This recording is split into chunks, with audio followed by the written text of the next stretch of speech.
Hello, welcome back.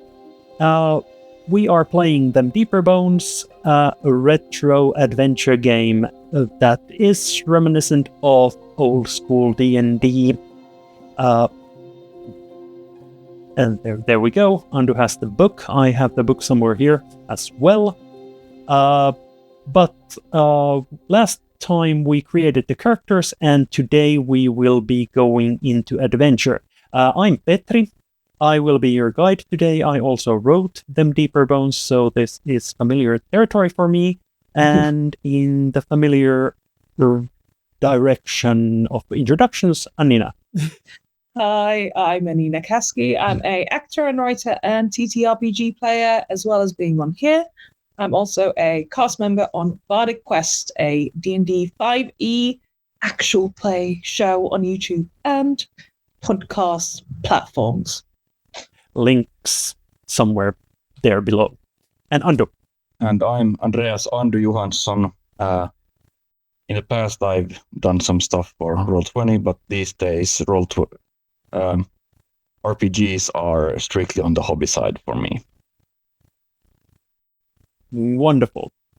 So, we have Dagmar and Jorik are two adventurers who have, well, they've gone into some slight debt and paid with their last pennies, bought piece of paper that says that they have the right to go beyond the known world's borders. You are both from around here. This is the Black Shield Canton, which is the northernmost of the Holy Confederacy's 9 cantons. The summers are warm, the winters are harsh, and if you happen to find yourself in a situation where you don't really know what to do, one of the options is to actually get one of those deeds from the church and become an adventurer. While you've been boasting about your tales of getting this paper, you've never actually stepped outside the known world's borders. You attracted the attention of one Jian Karru, a merchant from the town of Apple Vale, which is the town you've been spending time at preparing for your trip to beyond. And Jian approaches you with an offer. He's maybe 40 years old, strong earth features like angular jaw, dusty skin, huge hands. But also there is this slight spirit bloodedness there. His eyes are striking purple and his stare very intense. And as you're in a tavern, he comes and asks, "Hello, I heard you are the two people who have the right to go beyond." Indeed. What do you look like? What did the two of you look like were sitting here at the tavern? Jorik is he doesn't, on the surface level, he doesn't really look to be a healthy guy, in the sense that he has sunken eyes, grayish skin, and if you have the bad luck of shaking hands with him, you feel that he has leathery skin. And very thick skin. Yeah. But he carries a small satchel of herbs and things. So it's in some cases it's kind of like at least it. I mean, it could be worse. Yep. And Dagmar. So Dagmar is average height, average build, weathered face, look slight greenish tint as we were discussing earlier. and hair has the sort of reddy orangey tint. But yeah, very outdoorsy looking face. So, yeah, when someone's been in the sun a long time, you know the look. Yeah. They look outdoorsy and windswept. So that's what they look like. They're quite they don't look friendly. Yeah. Mildly intimidating looking, wearing a beaten up leather trench coat. Yeah. Jian looks a bit like he's been hesitant to approach you, but musters up the courage and yeah. Are the rumors true? Can you actually go outside the borders? Yeah, we can. We got the skills for it. Wonderful. And he grabs a chair and like signals the barkeep to bring him some drink, and the barkeep brings him some sort of a summer mead. It's like height of summer, very warm. Sun is up in the air and it was like up in the sky, high there, and it's warm, like really, really warm. So cold drink is very good at this weather. I have a proposition for you. Yeah. My family home, like my ancestors' home, lies in, well, it lies in ruin in the other side, on the other side of on the other side. And while I don't expect there to be much there, I know for a fact that my family's the shield that bears our symbol is there, and as a respectable merchant, I'd love to have a proof of having a house for myself. So having a family symbol would do wonders for my business here. A lot of the locals don't really appreciate a freeloader, someone with no house to their name. So having that would be very important. So finding your legacy, would it? Yes. What would be our, numbers? Well, I was thinking that since I noticed that you don't have much in the traveling equipment, so to say, I would be a sponsor for you. I have a very good boat. I have supplies. I have tools.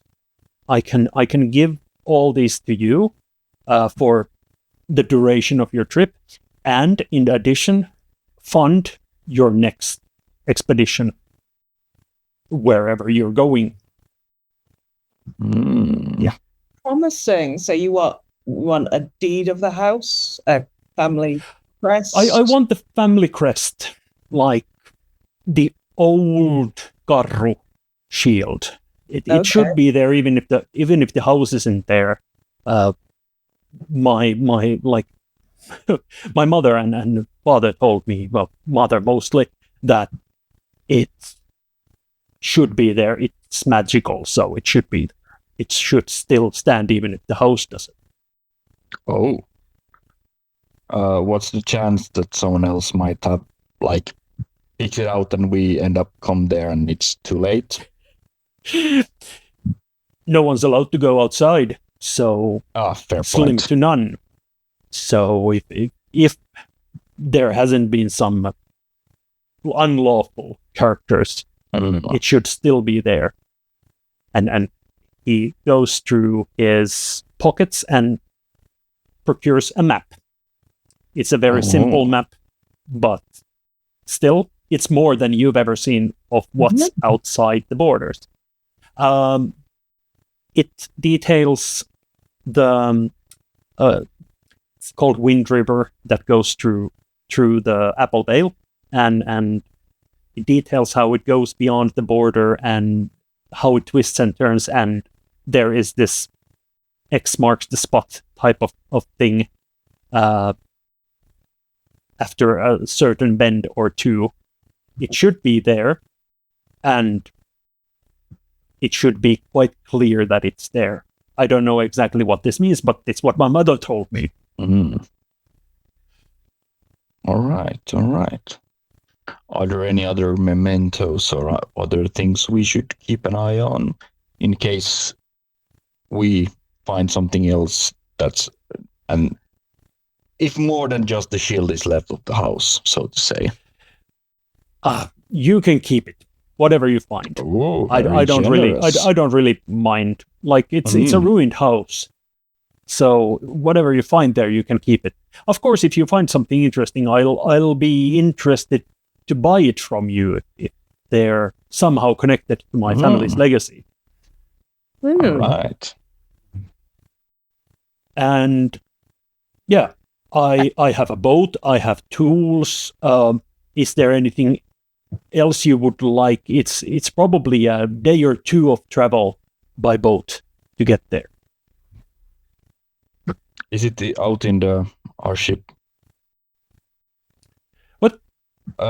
Is it this? How big are the seas? Have you been to the seas? Like the characters, we haven't been outside the area, but no, you know that there are seas out there, but this is just a river. You're following a river and following the bends of it, so it should be quite easy.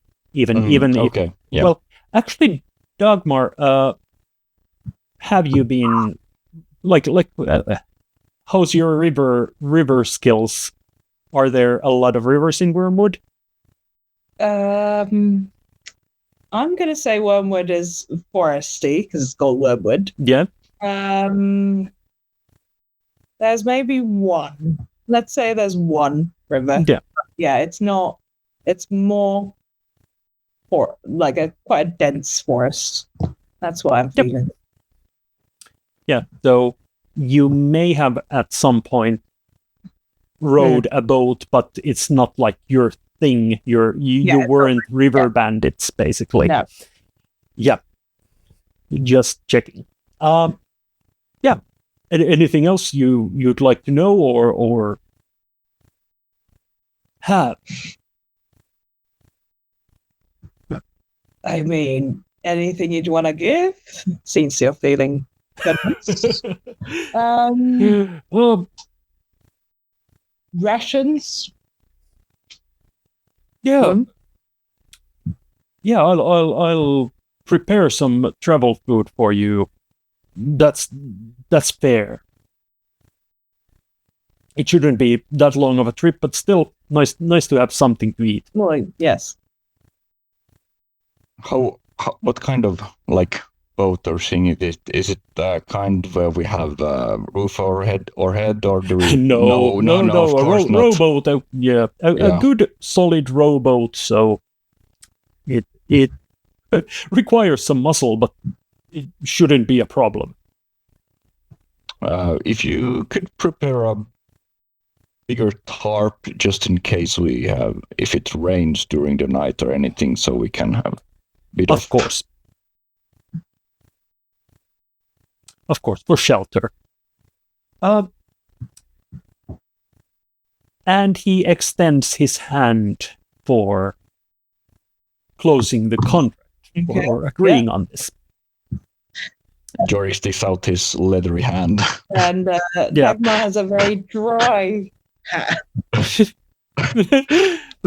Yeah, he has big hands, but not like they feel very normal. Like it's just. But both of them are probably in different ways an unpleasant handshake. Yeah, it's you're not the most handshakeable pair out there. Yeah. So,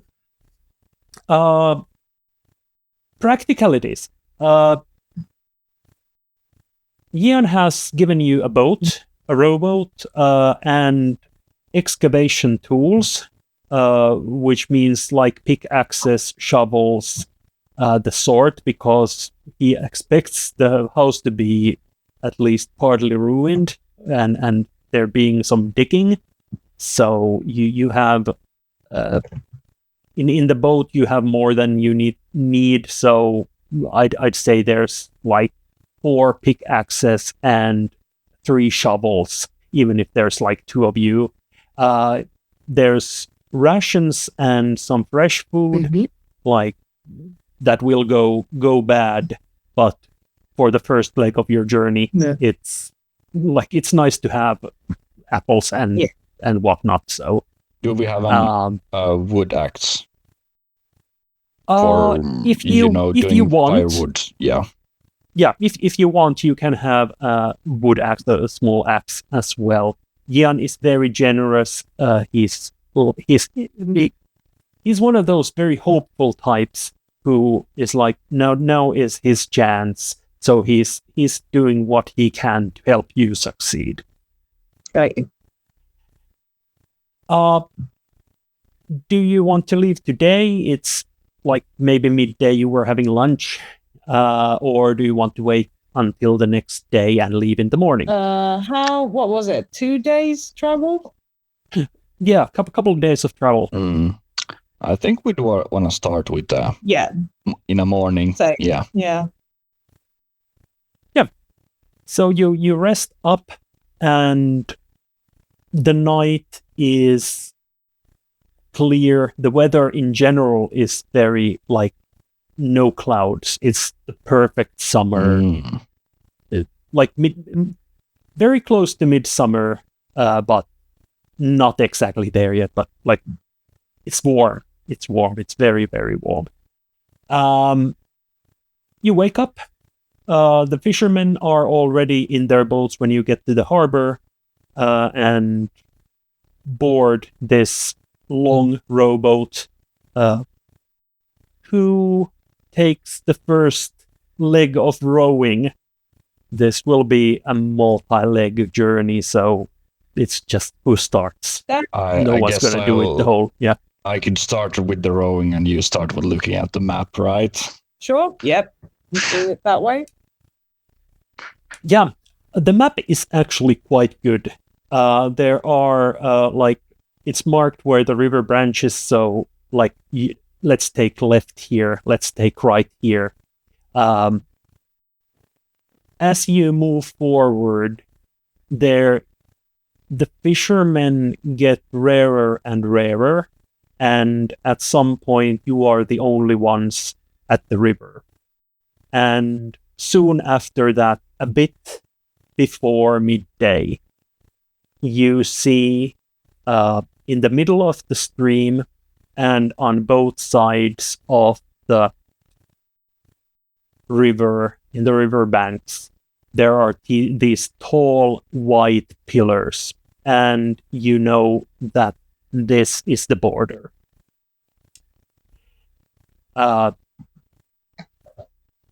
It looks like nothing changes on the other side, but I have to ask the question: has either of you been on the outside before? It's a complete taboo to do that, but it doesn't mean that people don't do that. I think bandits probably would have, but not far. But I'm going to guess I have, like, at least been past the border, but stayed near it. Yeah. How about Jorik? Jorik, no, he hasn't. It looks like he hasn't even left the house, but at least he's been outside, but not that far out. Yeah. Dagmar, this is you know this. Crossing the border doesn't feel like anything. There is nothing, like it's just standing stones that are telling you not to go further. But you have been on the other side, so you know that there are things there.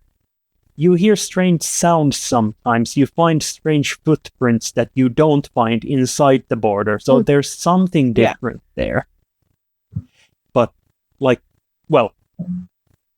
here where you're approaching it on a boat, you can see on both sides People have been cutting wood both sides of the border, so this sort of absolute taboo is clearly not so absolute, and people do it. But for Jorik, this is the first time. How does it feel approaching a border you know keeps the magical catastrophe away from the civilized world? He gets a bit antsy, and he tries to reach out and feel like, does he detect like changes in the magical vibes around? Yeah, you can do detect magic roll. So that was an insight roll, I think. Yeah, insight fortune determines amount of information available. Yeah, so in your case that would be D20 plus D4. Yep. And a fortune roll means that you succeed, but how well depends on the score. 5. 5. You reach out and you are actually shocked by the amount of magic. Where in the real world you see just a couple of standing stones. At this distance from the border, you feel an overwhelming amount of light magic, which is basically protective magic. This is something that is, dare to say, absolute. This is a real thing. Where, like, is it just not, everywhere? It's on the border. It's on the border. Yes. It's a very thin line, but it's there, and it's so powerful you can't detect anything else. Oh, Dagmar, that's some heavy mojo here. The magic here is it's thick. The border, it's clearly a border. That I can tell you. Yeah, okay, I see why this is actually, yeah. Well, yeah. Keep an eye out for anything suspicious. Yeah, the boat slowly moves towards the border, and there comes the moment when it crosses it, and it is a bit anticlimactic since it doesn't feel like anything. Especially for Jorik, you know that it's very powerful, but once you cross it, it's like it's not there. Just when you reach back, you still feel the magic, but crossing it doesn't do anything to you. The world outside is just as it is inside. Birds sing, wind blows, trees rustle, and as said, it's a beautiful summer day.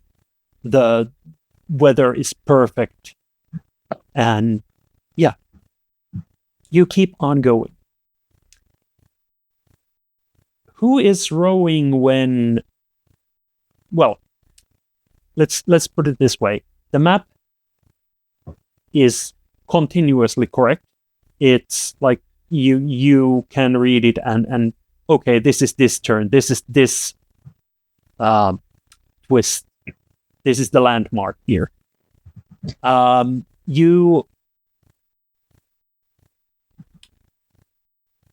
Has either of you done trekking with a map before? Maybe a bit, if he's been doing out like searching for herbs or something from specific areas, maybe a little bit. Yeah. How about Dagmar? Our maps? I think so, yeah. Bandits, yeah. We would have gotten maps for treasure loot. Yeah, treasure and yeah. Treasure routes and such. You both are quite certain that if you really, really pushed it, you could like get to the place a bit after sundown, but then again, it might like it you'd be there at night. So do you want to stop or continue? I think stop and camp. Yeah. Like, doing a stop closer to the civilization is maybe like, might be more. Yeah, I agree with you. Yeah.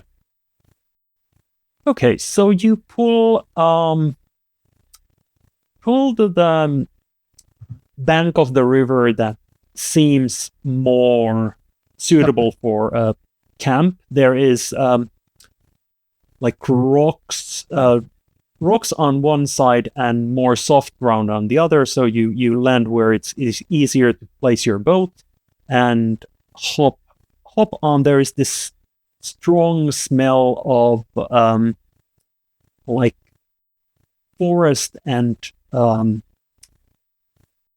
different. Well, you'd know, Jorik, that the plants here are used for medicinal purposes, but the smell they give out is almost like it's hard to focus on anything because the smell is so strong. But moving a bit more inland, you come to this forest, like old forest. This place has been without human touch for years, decades, even more. Like, this is pre-end of the world stuff. It happened before your parents' times, probably. So the forest has had time to grow. You make camp. Eat the last of the fresh food. Do you build a fire? There is, of course, the risk of someone noticing if there is someone here, but unlikely. I'm more concerned over something. How warm is it? It's warm. It's warm. Like, judging by the previous nights, it's one of those nights where you easily can sleep outdoors without catching a cold. We have our tarp. We have our bags. It's warm. I think we could do without a fire. Okay, maybe one tomorrow morning to eat. But yeah. For the night we won't have one. Yeah. One thing that Jian has provided you is some coffee. Coffee is a rarity, but so for the morning you'll have a nice cup of hot coffee if you light the fire then. Do you just sleep, or do you do guard turns, so one stays up and the other sleeps, or something? I think we should do shifts. Yeah. I'll take the first one. All right. Yeah. The night falls. The sounds they're like everywhere in nature, so usually quiet, and then there's like this, you hear crack of something or something flying somewhere, and are like, was that something dangerous? And it wasn't.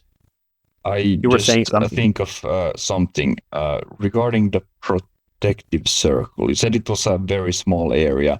How permanent was it? Like, would it make sense to put it up for the night or something? Yes. Protective circle is, let's see, it's 5 meters, so it's quite big, maximum diameter. So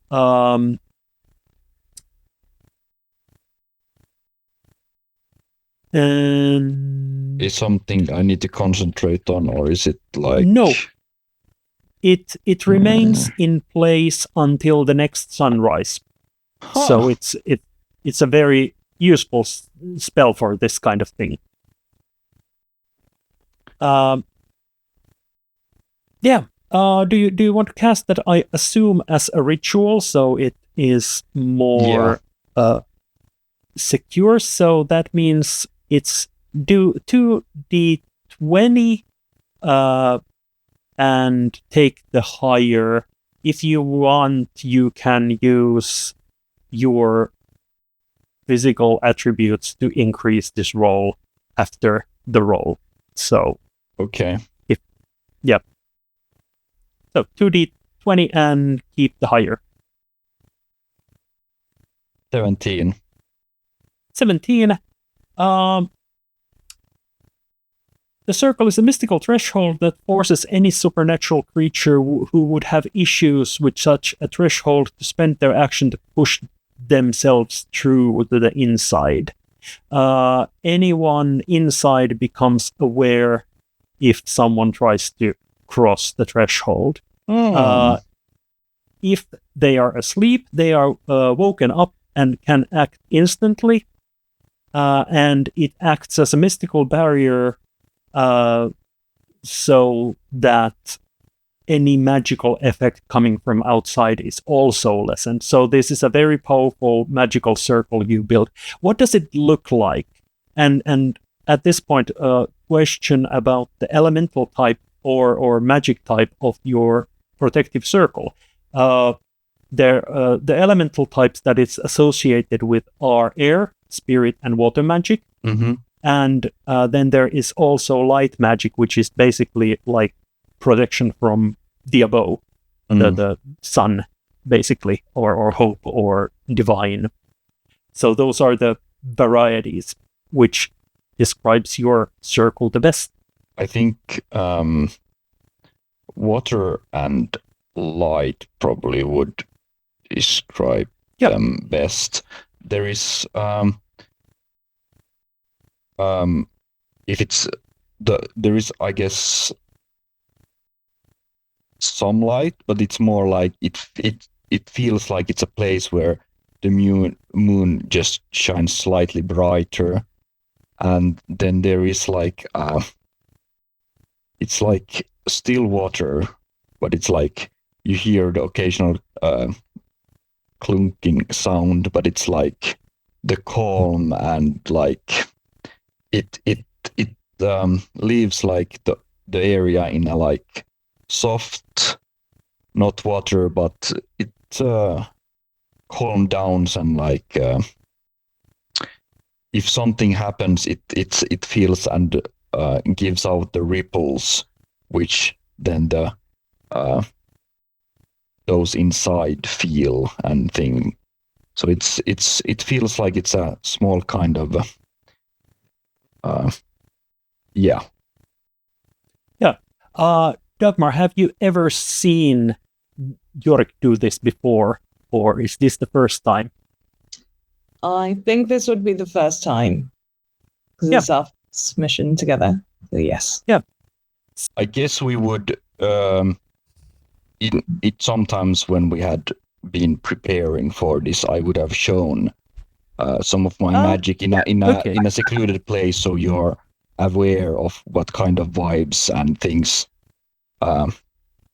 happens when I do the protective border. And you've seen me do the elemental burst only once, because it was like we had to go somewhere very far away and try, like, nobody looks at our magic, and then like this is how it looks like. Only time I'm showing this inside the borders kind of thing. Yeah. So, okay, Dagmar, you are aware that Jorik actually can do magic, and this doesn't come as a surprise. But as said, you both have this innate feeling of knowing that this is a sanctuary and you will be woken up if something tries to harm you. So it actually means that if you trust this thing, you can sleep quite safely for the whole duration of the night. Really? I think we could trust it the first night. When we are deeper inside, we might still want to keep watch, but it's up to you how you feel about it. Dagmar? Yeah, I like that. Yeah, so we get a good night's sleep here as well. Yeah, it feels safe, so we'll get a good night's sleep. You actually do. Yeah. In the morning, when you're making coffee and preparing breakfast, the circle is broken by just the sun rising up. And when walking about, you see like fresh footprints of something coming a bit closer and then turning away at about 20 meters. So just like poking to the clearing you built your camp on, and then just going nope and going away. Some sort of a creature, maybe bird-like. Bird-like, okay. Just, yeah. So it seems like a two-legged creature, a very big chicken. But like has come there and walked away.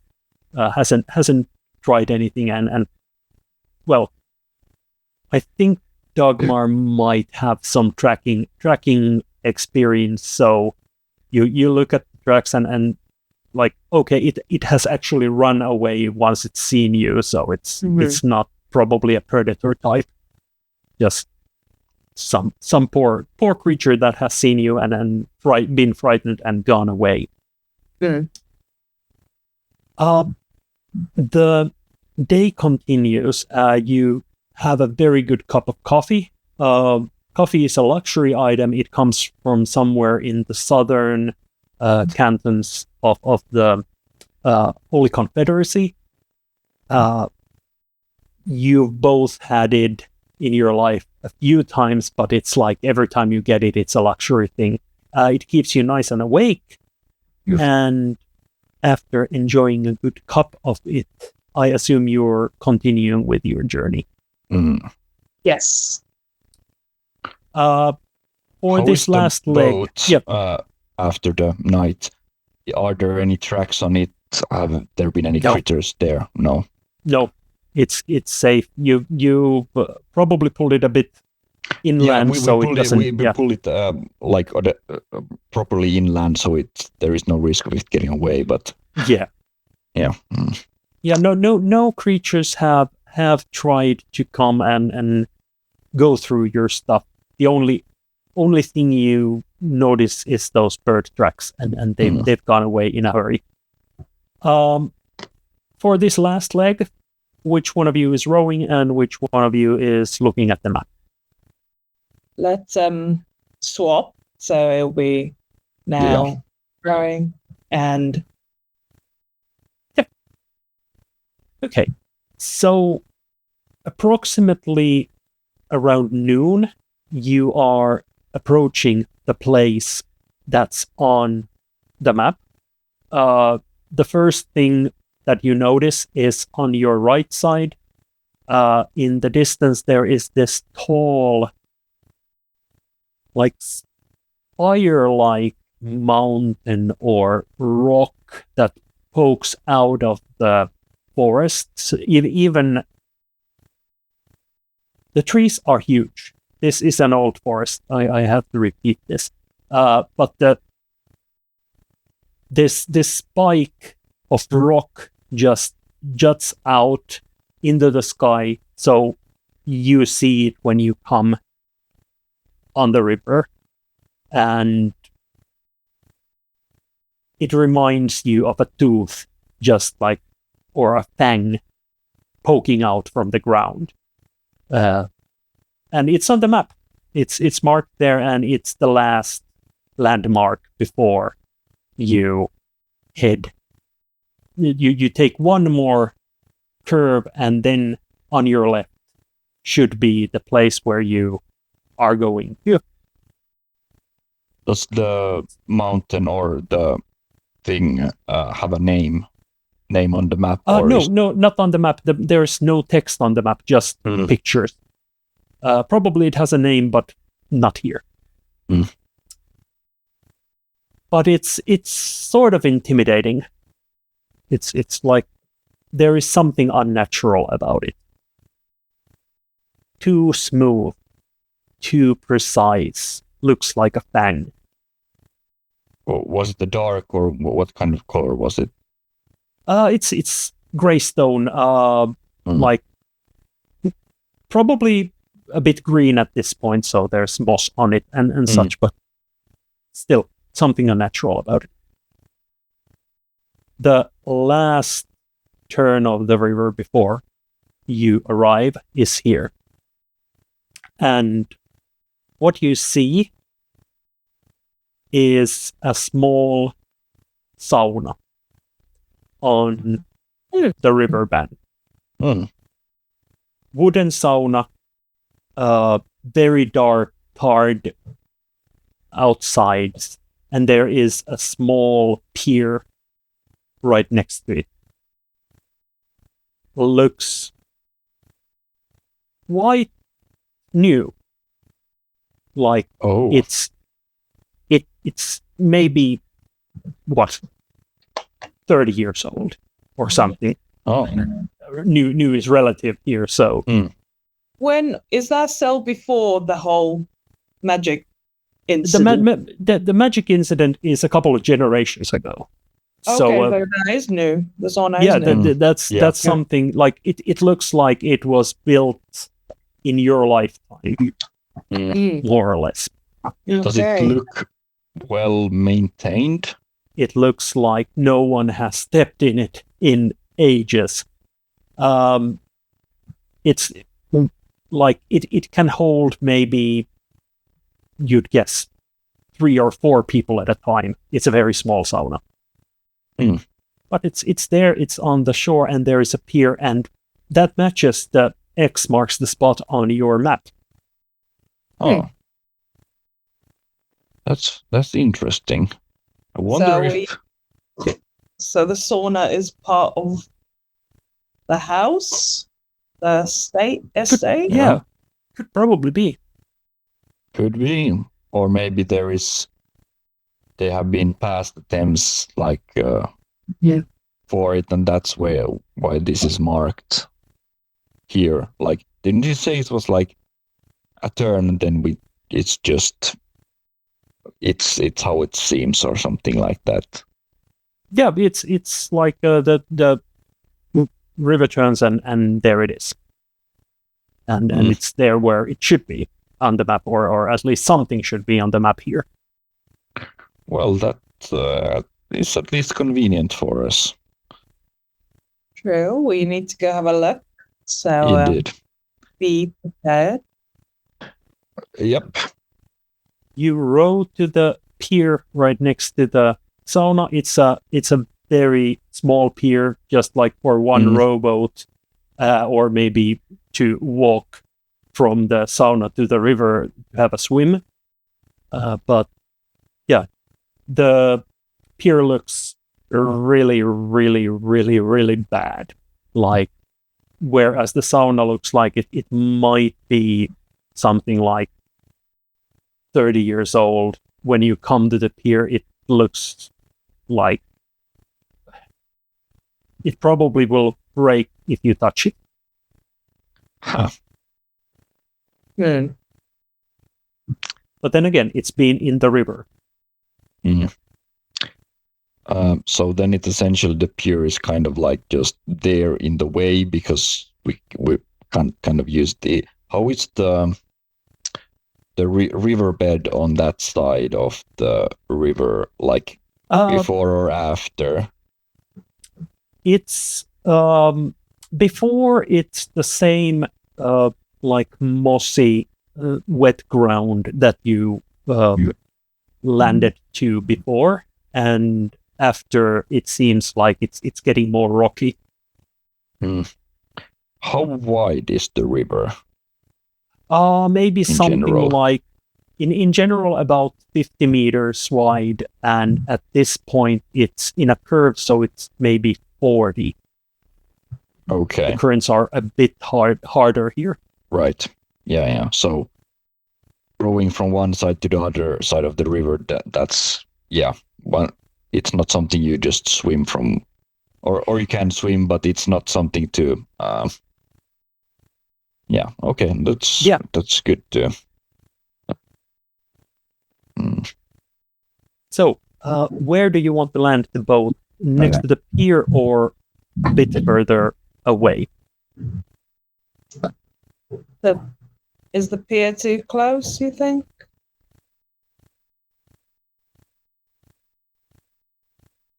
I mean, if we can kind of get to the side of the pier, maybe. Yeah. Like in sense, I think we want to have the boat as close as possible to the where we are. So if we want to make a swift exit. make a swift exit, we'll can just jump in and slide out to the river and not be concerned of things. Yeah. Yeah. There is a small batch of sandy area near the sauna where it might be easy to pull the boat on. So if you land next to the pier and then pull the boat, that should do it. Yeah, we'll do that. You land, and it seems that the area around the sauna is just forest. There seems to be no path, at least an active path that someone has used in years.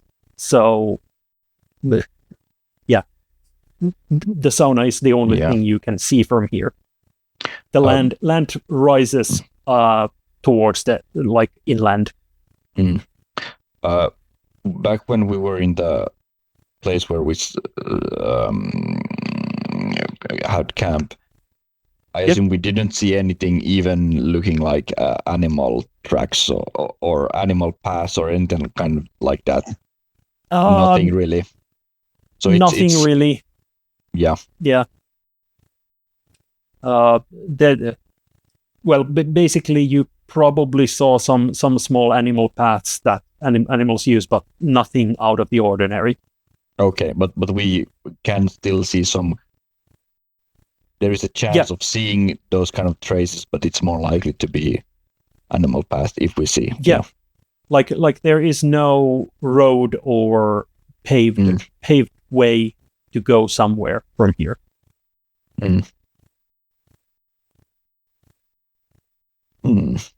How thick is the forest?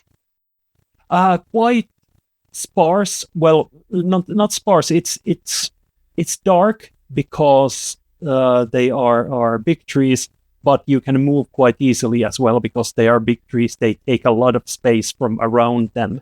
So, like between each tree, there is this area of where you can just walk. Do we have tides? Like, do they affect the rivers much? In case they don't affect the river. What affects the river basically is the floods. So springtime, fall, and if there is some storm, then that might affect. But there is not like the ebb and flow daily. So your boat should be your boat should be safe here when you pull it inland.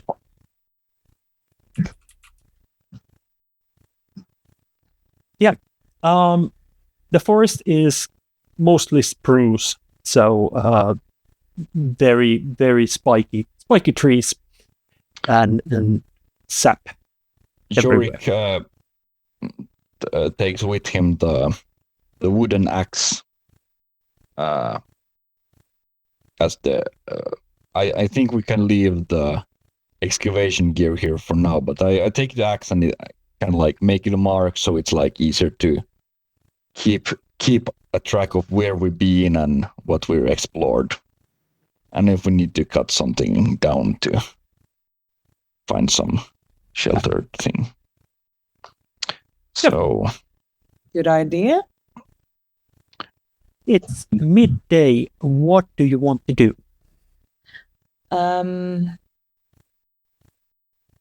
Slowly walk towards the sauna. Yeah, it's a small sauna, as said. Dark, tarred side, so that the coloring is almost black. It's in surprisingly good condition, considering the fact that the pier next to it is rubbish. Mm. There is a door, but it's closed. The sauna is small and windowless. There is a small porch just outside the door, and there is.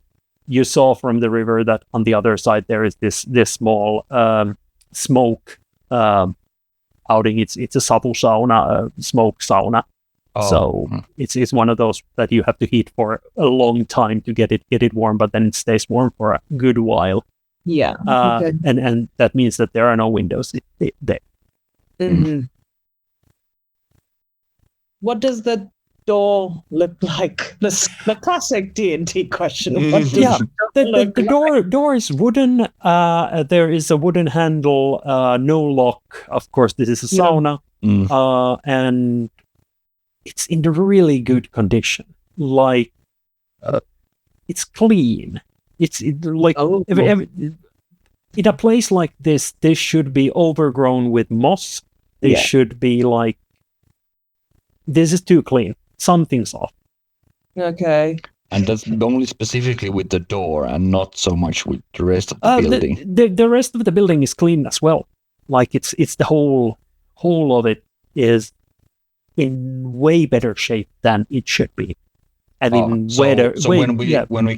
when we initially saw it, it seemed like it's an older one, but now we're closer. It seems like it's very well maintained. Yeah, that's not the first impression we had, but maybe that's what we expected. It's not. The thing is that it's not maintained, but for some reason there is no like overgrown moss on it. There is no. It looks too good. Well maintained or very little moss. There is it's kind. It looks old, like the outside. It hasn't been painted in or retarred in 30 years, but it is also not like it's not rotten. It's too good.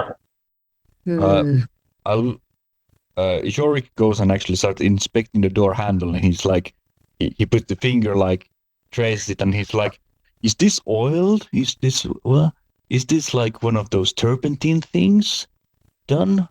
What's the impression he gets? Is it just craftsmanship and something, that kind of thing, or why is it so in such a good shape?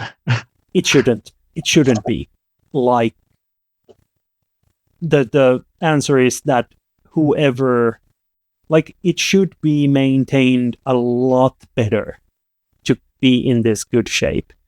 There has been some like someone has put some lacquer on it, and there's no trace of it anymore.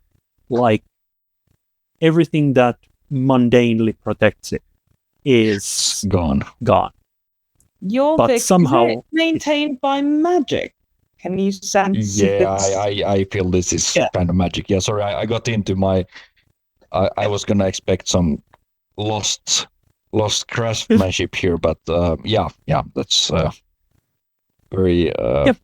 Give me an insight fortune. Yeah, give me an insight fortune roll.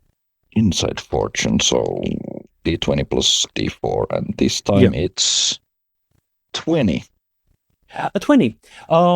You sense a general, like, soft light growing or glowing from inside the wood in the sauna. Someone has blessed this sauna, so it's a blessed sauna. What you also sense is there is water magic inside. Very, very faint whiff of like the sea, and the sea isn't here, so that's water magic. You know there is water magic inside. Oh, this is a blessed sauna indeed. That would explain why it's maintained so well. Okay, who's blessed it? Yeah, that's a good question though. I do with, feel with that 20, I'm going to give you that it feels okay, I'll ask this. How religious is Jorik?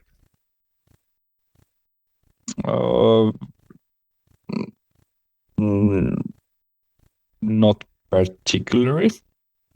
Okay, so that means you have some, like, there is this like nature worship thing going on outside of the official religion.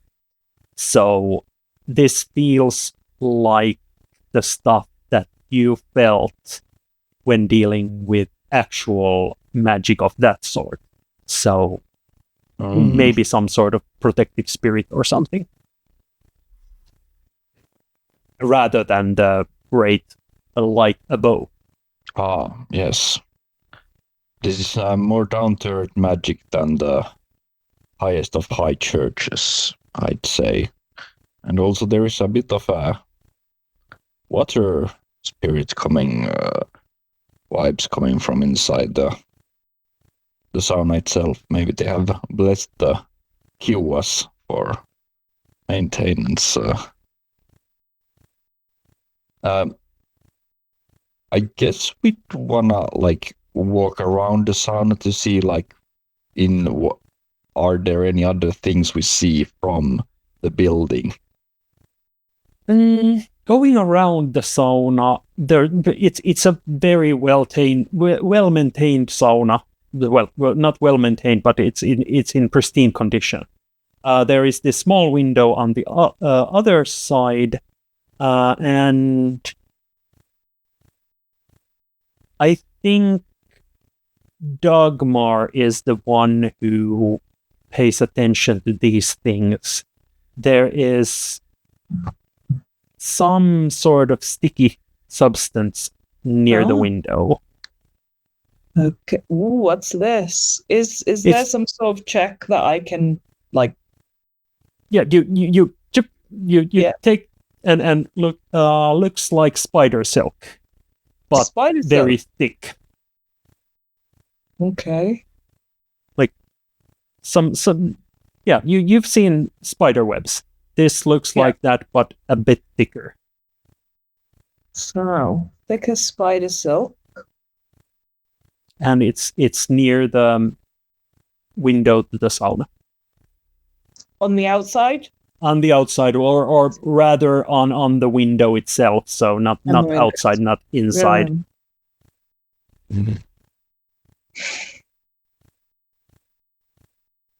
Okay.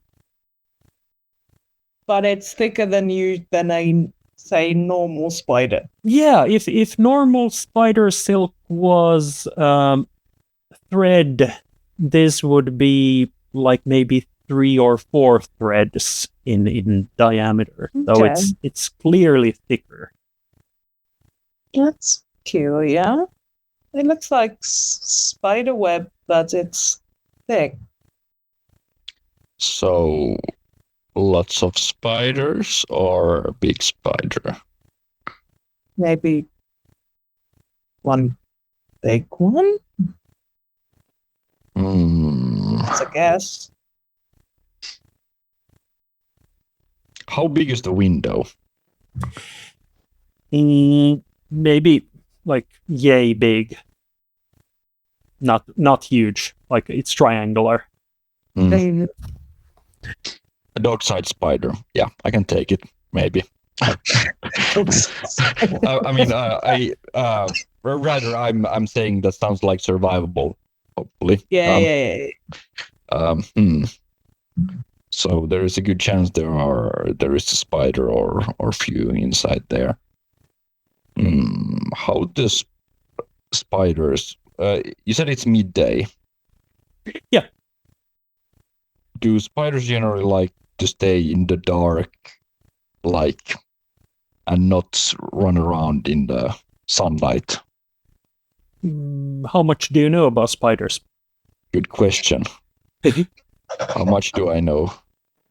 Have you studied spiders at some point for some reason? Not particularly. Yep. So you'd say, meh, maybe. You have no idea. All right. But when we went around the sauna, like in the immediate surrounding, it's the only building we see. Yeah, from here, this is the only building you see. But then again, the land rises up. So There might be something up. Yeah. yeah. Shall we try the door to the sauna? That's always the question with role-playing games. Yeah, I guess we could, but it's probably dark inside, so I think we want to have a torch, turn on a torch or a few, possibly. Okay. Yeah, inside it's going to be dark. You've both been to saunas, so you know this. Yeah. But you get some light from opening the door, so it's not pitch black anyway, especially during midday. But a torch will be handy. I feel a torch feels... it's a good luck charm against spiders. Like if we open the door and see that we don't like the situation, we just throw in the torch and it's like, okay, yeah, no, thank you. Blind it with a torch. Yep. So which one holds the torch and which one opens the door? I think Dagmar would feel brave and open the door. Okay, so Jorik will have the torch for now. You open the door. There is the moment when you don't see anything because the darkness is like just happening, and then the light floods in and torchlight comes through. It's a very small sauna. There's room for maybe 4 people, 8 if you don't really mind personal space or invasions. And inside, even with the torch, it's pitch black because of all the soot in the walls. So it's like the walls are black. So it's not white with no web. It's not white with spider webs. However, the floor has some whiteness to it, as there are piles of bones of small birds and animals. There we go. That cover the floor, and there's the spider webs you've been anticipating. Okay. There is also like stove in the back for firewood, and as Jorik, you succeeded so well in the detecting magic, you still feel the water magic somewhere beneath the bones. I feel the magic coming from the bone pile. Yeah, I think we can leave the resident alone, perhaps. I don't think we need to disturb the natural orders beyond what is necessary. Yeah, like, close the door. Right, let me check for a crest. Okay, fine. Yeah, okay, fine. Checking for a crest. Yeah, so looking around, the floor is covered in those small bones, so you'd have to dig a bit. Can I kick? You can kick, and I think you had the spear, so you can use that too. I will poke with the other end of the spear. Yeah. There is not that much of like not a huge layer of bones, but just enough to cover the floor, and you poke them around, and give me just a luck roll for now. So just a D20 roll. The bigger, the better. Okay. 10. 10. That's an average roll, and I'd say with an average roll, you poke. There is this small box in under under the bones. Box. And about this big wooden box, not ornate, but clearly like an item, something. Well, we shall pick up said item. Yeah. You go in and pick up the item, and this is the 10 from your luck roll, which is something good and something not so good. As you reach down to pick up the box, inside the stove, there is this rustling sound. And let's take a small break and continue in a moment. Oh, yeah. See you soon.